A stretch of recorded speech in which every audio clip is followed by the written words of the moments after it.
भांडूपचा झाकण झुल्या आज कुठून तरी आमच्या प्रदेश अध्यक्ष बावनकुळे साहेबांवर थोबाड उघडत बसलेला म्हणे बावनकुळेजी जी वाया गेलेली केस आहे. थोडं या झाकण झुल्या संजय राजाराम राऊतच्या कुटुंबावर जरा विचारलं, किंबहुना राजाराम राऊत अगर आज जिवंत असते तर हा बाद झालेला त्यांचा मुलगा जो समाजामध्ये आणि महाराष्ट्रामध्ये शक्ती कपूर जो रोल हिंदी चित्रपटामध्ये करायचा त्या रोलमध्ये आता आयुष्य जगतोय. म्हणे कामठी विधानसभामध्ये भारतीय जनता पक्षाची पिछेहाट झाली. हा संजय राजाराम राऊत ज्या वॉर्डमध्ये राहतो भांडूपमध्ये त्या वॉर्डचा नगरसेवक भारतीय जनता पक्षाचा आहे आणि दुसऱ्या लोकांना टीका करतो, दुसऱ्या लोकांवर टीका करतो आणि महिलांचे अत्याचार, महिलांवर बलात्कार, पोलिसांवर दबाव यावर बोलण्याची नैतिकता हा दाखवू शकतो का? आज त्या डॉक्टर पाटकर महिलेला ज्या पद्धतीने हा रोज छळतोय, तिच्या घरावर दारूच्या बॉटल मारल्या जातात, तिला धमकवलं जातं, तिला आयुष्यामध्ये संपून टाकेन असा हा रोज ह्याचे लोक तिला फोन करतात.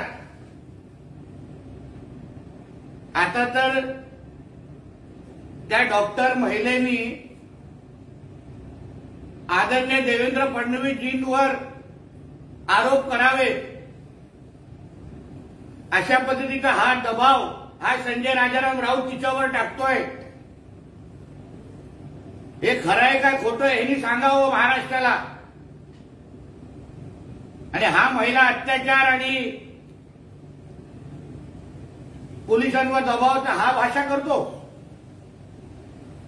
ह्याच्या मालकाचा मुलगा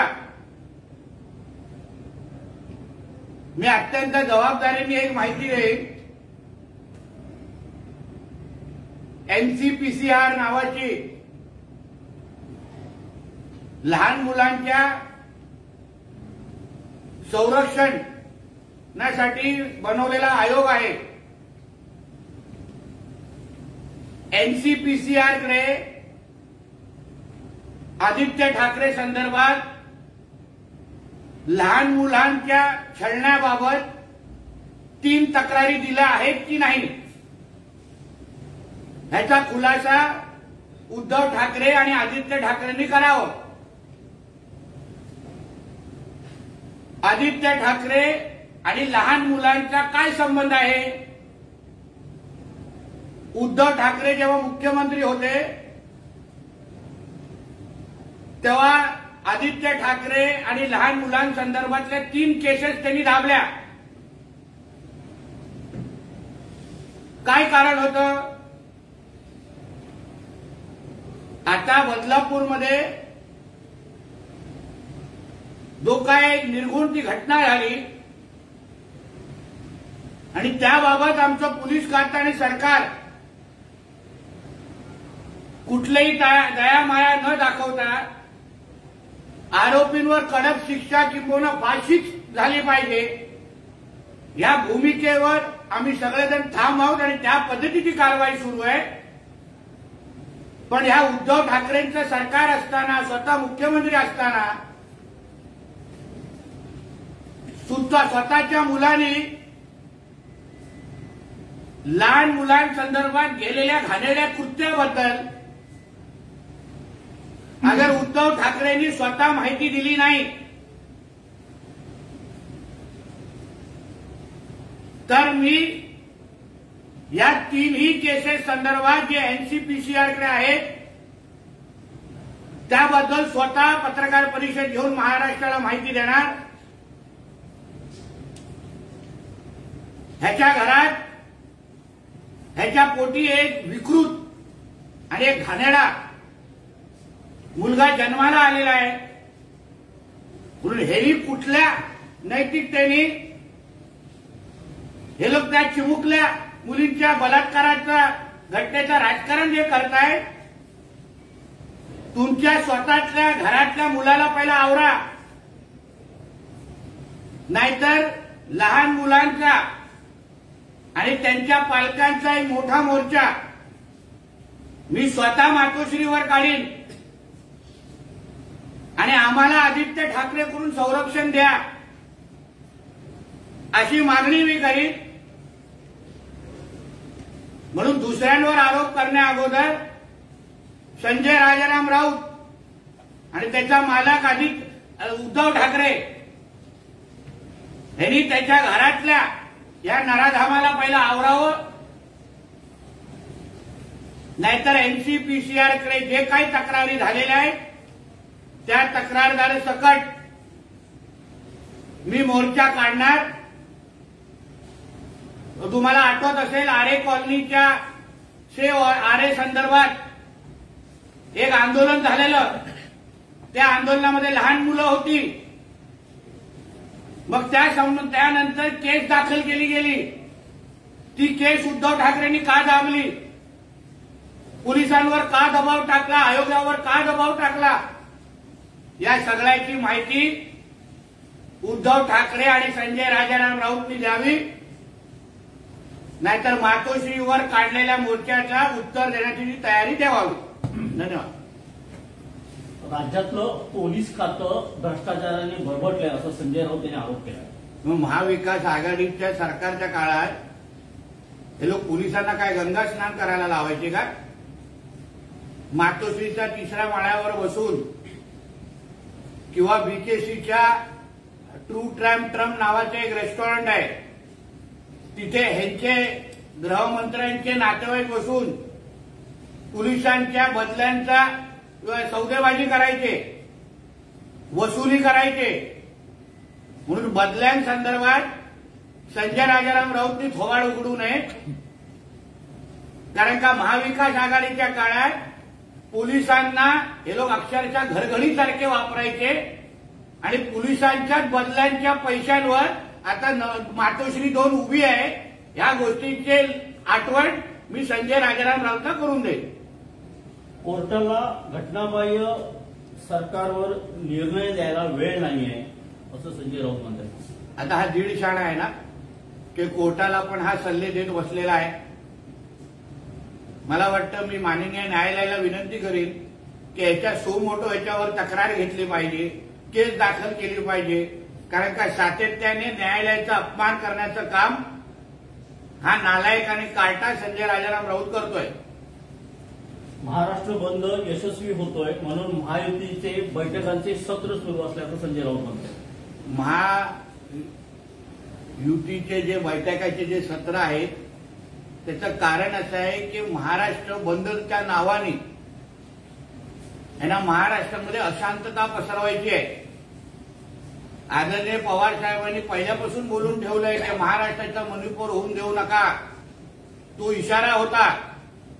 आता 27 तारखेला दहीहंडीचं आमचं मोठं सण येत आहे. हिंदू मोठ्या प्रमाणामध्ये सण साजरा करण्यासाठी बाहेर येणार आहेत. पण हे महाविकास आघाडीचे सगळे नेते मंडळी आणि त्यांचा पक्ष हे दाढी कुरवणाऱ्या लोकांचा आहे, भोंगा वाजवणाऱ्या लोकांच्या सगळे तिन्ही पक्ष आहेत. त्यांना हिंदूंचे सण शांततेत व्हायला द्यायचे नाहीयेत आणि म्हणूनच ह्या बंदची हाक त्यांनी दहीहंडीच्या तोंडावर केलेली आहे. त्यांना खरंच अगर हिंमत असेल तर ईदच्या तोंडावर ही बंदची हाक देवानाची हिंमत दाखवा. मोहरम येत असताना बंदची हाक करून दाखवा, मग आम्ही मानतो. जेव्हा हिंदूंचे सण येतात तेव्हा त्यांना अशी बंदची हाक दाखवून या राज्यामध्ये या हिरव्या सापांना वळवण्याची संधी द्यायची आहे. तर शरद पवारांना जी सुरक्षा पुरवली जाणार आहे त्यावर बोलताना शरद पवार असं म्हणतायत की निवडणुका जवळ येतात, माझ्या दौऱ्याची खात्रीलायक माहिती मिळवण्याची ही व्यवस्था केली गेली आहे. तर त्यावर संजय राऊत असं म्हणतायत की राज्यातील पोलीस यंत्रणा कुचकामी ठरली आहे म्हणून केंद्रात. आदरणीय पवार साहेबांच्या विषयावर मी बोलू इच्छित आहे.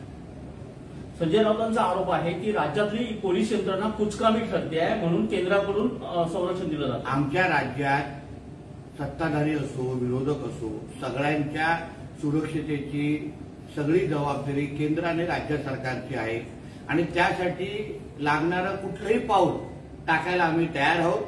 मला नाही वाटत ह्या गोष्टीबद्दल संजय राजाराम राऊतनी अशा पद्धतीचं घाणेरडं राजकारण करावं, म्हणून ह्या विषयाला मी इथे पूर्णविराम देतो.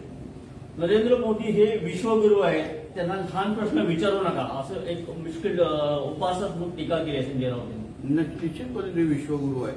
कारण तुझ्या मालकाला पोलंडला कोण कुत्रं विचारणार नाही, तुझ्या मालकाला अमेरिकेला कोण कुत्रं विचारणार नाही. तुझा मालक आंतरराष्ट्रीय देशामध्ये फोटोग्राफी करायला जातो, पण ज्या देशामध्ये आमचे आदरणीय पंतप्रधान पाऊल ठेवतात तिथे एअरपोर्ट पासून त्यांना त्यांच्या कार्यक्रमापर्यंत भारतीय लोकांची रांग लागलेली असते त्यांना बघण्यासाठी, त्यांना ऐकण्यासाठी. हा जो काय मान सन्मान आहे ना तो फक्त एका विश्वगुरूलाच भेटू शकतो. तुझ्यासारख्या कलानगरच्या गलीबॉयला भेटू शकत नाही, तुझ्या मालकाच्या सारख्या. ठाणे, कल्याण, डोंबिवली, पालघर या भागातले पोलीस नसून ते बिंगे सरकारचे सदस्य आहेत असं संजय राऊत म्हणतात. की शेवटी पोलीस अगर कर्तव्य दक्ष पद्धतीने आपलं काम करतायत, पोलिसांनी लगेच त्या प्रत्येक केसवर आपली कारवाई करतायत आणि तिथल्या उबाटावाल्यांची वळवळ ते थांबवत असतील म्हणून ह्यांच्या आता हिरव्या मिरच्या ह्यांच्या ढोणाखाली लागणारच. जेव्हा पोलीस ह्यांच्या घरघडीसारखे वागवायचे हे लोक, ह्यांच्या दबावामुळे खोट्या केसेस टाकायचे, तेव्हा हे लोक पोलिसांना मांडीवर घेऊन चालायचे. आता पोलीस ह्यांच्या सगळ्या वसुली ह्यांचे बंद करून टाकलेली आहे, ह्यांच्या सगळ्या पद्धतीने ह्यांच्या मुश्क्या आवडल्या आहेत म्हणून हे लोकांसाठी पोलीस विलन झालेला आहे. सरळ स्पष्ट आहे. सर, 2 पैकी एकाच मुलीचं स्टेटमेंट घेतलं आणि गुन्हा दाखल केला, लोकांनी रस्त्यावर उतरल्यानंतर सरकारला जाग आली अशा शब्दात हायकोर्टाने सरकारला पटलं. बघा, माननीय हायकोर्टाने जे ऑब्झर्वेशन दिलेले आहेत, ज्या गोष्टी राज्य सरकारला सांगितलेल्या आहेत, राज्य सरकार सगळ्या गोष्टीचं पालन करेल. शेवटी माननीय हायकोर्टाने मार्गदर्शक भूमिकेमध्ये असतात.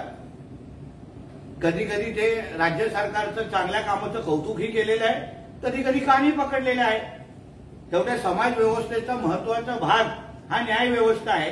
पण त्यांनी अगर आम्हाला काही मार्गदर्शन केलं असेल तर आम्ही निश्चित पद्धतीने ते सकारात्मक पद्धतीने घेऊ आणि त्याच्यावर कारवाई करू. बदलापूरमध्ये जे आंदोलन झालं त्यामध्ये प्रमुख जे आरोपी मिळाले त्याच्यामध्ये मुख्यमंत्र्यांनी असं म्हटलेलं होतं की हे संशयित आरोपी जे आहेत त्याच्यामध्ये हे बाहेरून आणलेले होते, आयात केलेले होते, अशा पद्धतीचं स्टेटमेंट जे होतं ते मुख्यमंत्र्यांनी. मी ऐकलंच नाही त्यांचं. मात्र त्याच्यापैकी 25 पैकी 23 जे आहे ते बदलापूरमध्ये स्थानिकच आहे. हो, तर आदरणीय मुख्यमंत्री जे राज्याचे प्रमुख आहेत त्यांना आयबी ब्रीफ करत असतं, त्यांना विविध पोलिसांची माहिती त्यांच्यापर्यंत पोहोचत असते. आता त्या माहितीच्या आधारे अगर आदरणीय मुख्यमंत्री साहेबांनी काही वक्तव्य केलं असतं तर ते राज्याच्या प्रमुख जबाबदारीने करतात. ते काय अशा हवेतली माहितीच्या अनुसार माहिती देत नाही. त्यांना काहीतरी गुप्तचर यंत्रणेच्या माध्यमातून माहिती मिळाली असेल आणि म्हणून त्यांनी त्या पद्धतीचं वक्तव्य केलं असेल. म्हणून आपणही त्या वक्तव्याला गांभीर्याने घेतलं पाहिजे.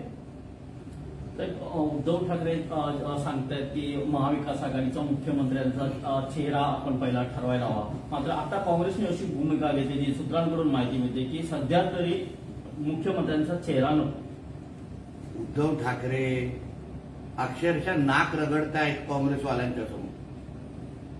दिल्लीमध्ये मुजरा करून आलेले आहेत की मला मुख्यमंत्रीचा मुख्यमंत्रीचा उमेदवार जाहीर करा. येणाऱ्या काही काळात उद्धव ठाकरेंना भारतीय जनता पक्षाची खरी किंमत आणि खरी ताकद निश्चित पद्धतीने कळेल. जो मान सन्मान,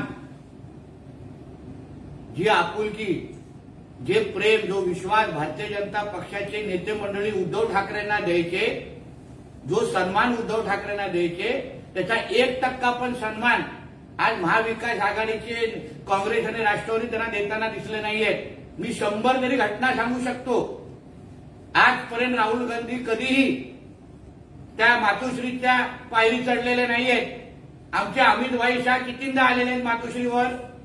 कधीही भारतीय जनता पक्षाबरोबर युती असताना उद्धव ठाकरेंना कधीही दिल्लीला जायला लागलं नाही. नेहमी आमचे दिल्लीचे पक्षश्रेष्ठी आणि आमचे प्रमुख नेते मातोश्रीवर बसून चर्चा करायचे. आज उद्धव ठाकरे दर फिरतायत, दिल्लीला जात आहेत, डाक रगडतायत. म्हणून येणाऱ्या काळामध्ये त्यांच्या डोळ्यातून रक्ताचे अश्रू अगर या काँग्रेस आणि राष्ट्रवादीने काढले नाहीत ना तर माझं नाव बदलून टाका. कर्नाटकमध्ये कुमारस्वामीची काय अवस्था काँग्रेसवाल्यांनी केली हे त्यांनी स्वतःच्या भाषणामध्ये सांगितलेलं आहे. आणि आता येणाऱ्या काळामध्ये जे कुमारस्वामींची अवस्था काँग्रेसवाल्यांनी त्या कर्नाटकमध्ये केली तीच अवस्था या उद्धव ठाकरेची आता येणाऱ्या महिन्यामध्ये महाराष्ट्रातलं काँग्रेस आणि राष्ट्रवादीवाले करतील हे बघत राहा. साहेब, आधी सुप्रिया सुळे आणि आता नाना पटोले आज नाशिक दौऱ्यावर आहेत. तिथे मराठा समाज आक्रमक झालेला आहे. त्यांना आपली भूमिका स्पष्ट करावी यासाठी मराठा समाज त्यांना घेराव देखील झाला. मला हे कळत नाहीये की महाविकास आघाडीच्या लोकांना काय अडचण आहे. आम्ही स्पष्ट बोलतोय की ओबीसीला आरक्षणाला हात न लावता मराठा समाजाला आरक्षण द्या. तर तुम्ही लपवता कशाला आहे. मराठा समाजाची मतं तुम्हाला पाहिजे, जरांगे पाटलांची साथ तुम्हाला पाहिजे, पण तुम्हाला मराठा समाजाला कुठून आरक्षण द्यायचं हे तुम्हाला सांगायचं नाहीये. म्हणून मराठा समाजाने पण ह्यांचे खरे चेहरे ओळखले पाहिजे. हे कसे भंपक आहेत, हे कसे भयरूपी आहेत. मराठा समाजाच्या माथी भडकवण्याच्या पलीकडे ह्यांनी काही राज्यात केलं नाही. म्हणून सुप्रियाताई असतील, नाना पटोलेजी असतील, तुमच्यामध्ये हिंमत असेल तर तुम्ही सांगून टाका मराठा समाजाला ओबीसीतून आम्ही आरक्षण देणार आहे. हिंमत दाखवा. संजय राऊत यांनी असा आरोप केलाय की कांदा आणि दुधाचे प्रश्न हे पंतप्रधान नरेंद्र मोदींना समजणार नाहीत कारण ते मोदी हे विश्वगुरू आहेत.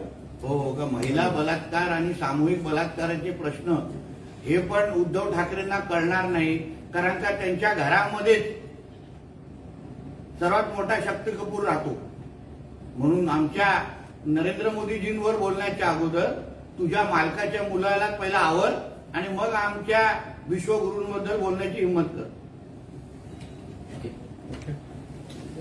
थँक्यू. मालेगावमधून भाजपच्या पदाधिकाऱ्यांनी तुमच्यावरून बोललेले आहेत की बदलापूर वगैरे इतर घटनेत नितेश राणे यांची प्रतिक्रिया का येत नाही. मालेगाव भाजप पदाधिकाऱ्यांचा सवाल आहे. आणि नाशिक जिल्हा महिला आघाडी सुरेखा भुसे आणि अल्पसंख्याक प्रदेश पप्पू इब्राहिम शेख यांनी पत्रकारांमध्ये तुमच्यावर आरोप केले आहेत की पोलीस डिपार्टमेंट आणि मुस्लिम समाज यांच्यावर वादग्रस्त विधान करणं आता बंद करावं. कदाचित त्यांना काही गोष्टीची चुकीची माहिती दिलेली आहे. त्यांना समाजामध्ये, हिंदू समाजामध्ये काय चाललंय कदाचित ह्याबद्दल त्यांना कमी माहिती आहे. आमचे बावनकुळे साहेब निश्चित पद्धतीने त्यांच्याशी चर्चा करतील आणि त्यांच्या ज्ञानात भर टाकतील. त्यांनी आमची चिंता करू नये. आम्हाला आमच्यावर प्रेम करणाऱ्या हिंदू समाजाची पहिला काळजी घ्यावी, त्यांना पहिलं प्राधान्य द्यावं आणि मग या हिरव्या वळवळ्या सापांबद्दल चिंता करावी.